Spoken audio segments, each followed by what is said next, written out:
This is Rita. She is 50 years old and giggles a lot, especially when teased about turning 50 this year. She has many friends at St. Francis Home, where she's lived for the past 8 years. Rita was born with cerebral palsy. She is cognitively normal, but trapped inside a body that will not do what her brain tells it to do. She is unable to speak, but is able to communicate with a voice synthesizer that speaks the words she types.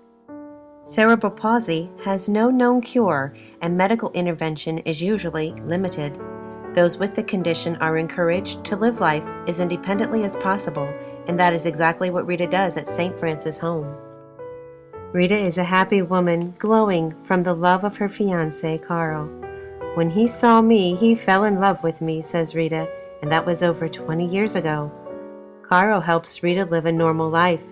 With his help, as well as guidance from the physical therapy team at St. Francis Home, Rita is able to get the equipment she needs to live her life as independently as she possibly can.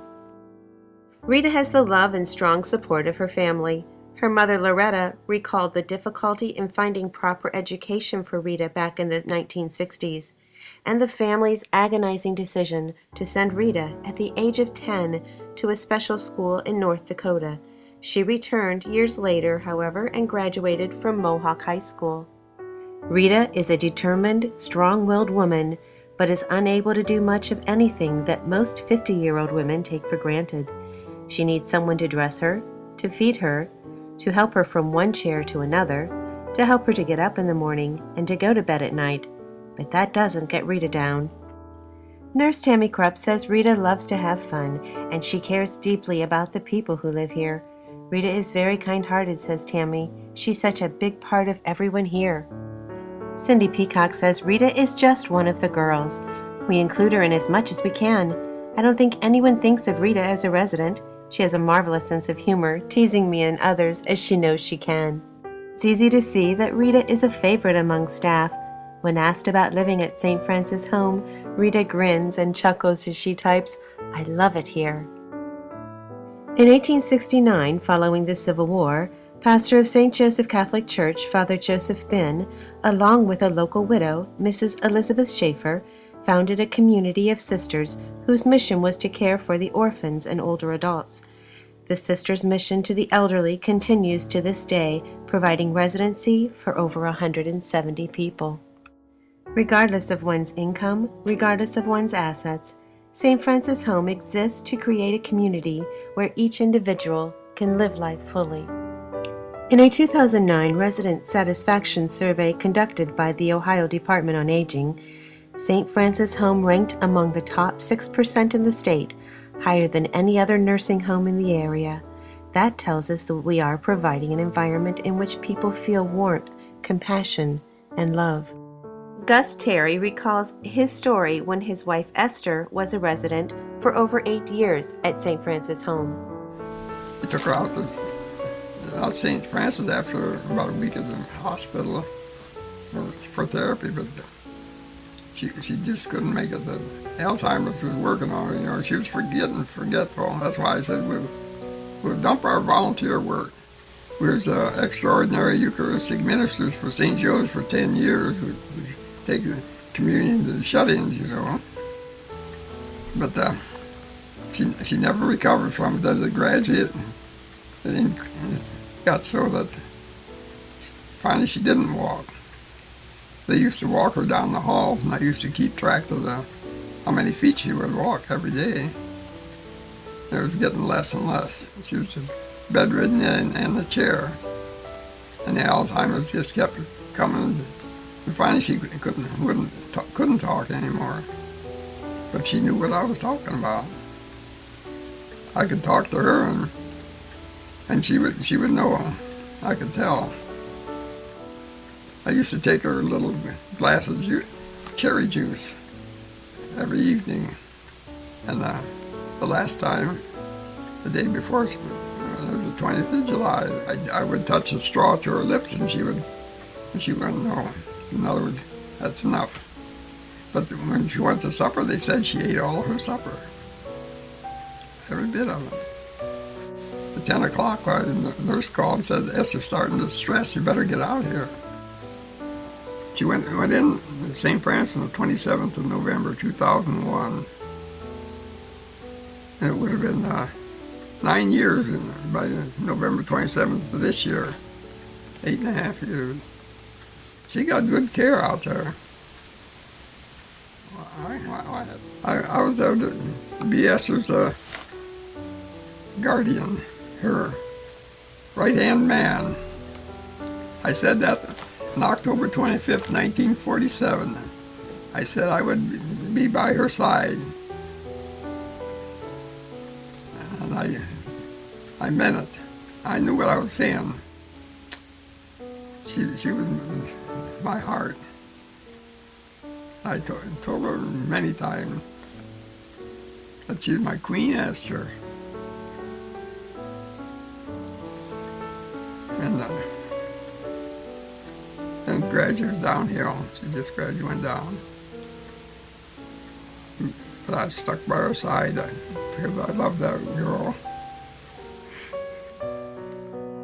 Dick Shiver shares the experience of his wife Phyllis, who was also a resident at St. Francis Home.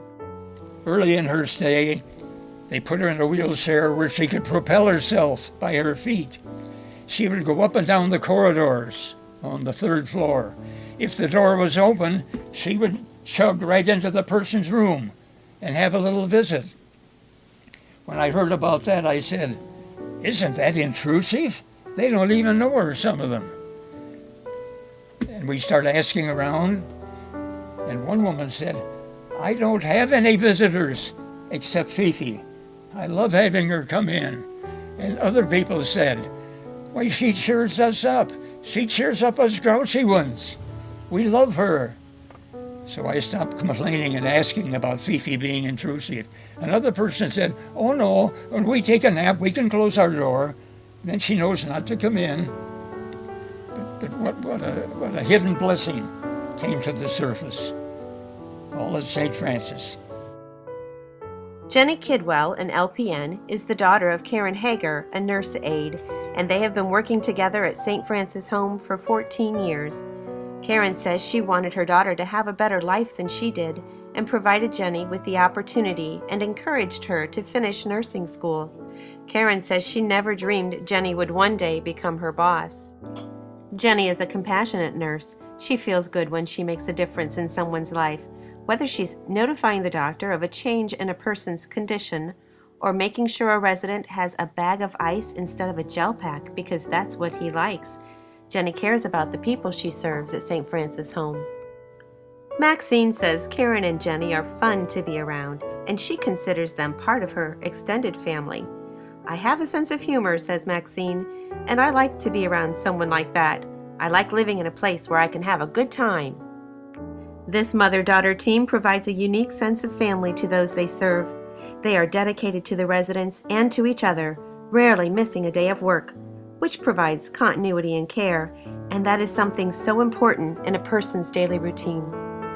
At St. Francis Home, living well means living with dignity. For 43 months, I would wheel to Fifi. She could not walk. She said almost nothing, had to be fed pureed food. But for every morning of 43 months, I would wheel her to the 9:30 a.m. Mass in the home chapel. Every evening, we would pray a rosary in her room, 322 East.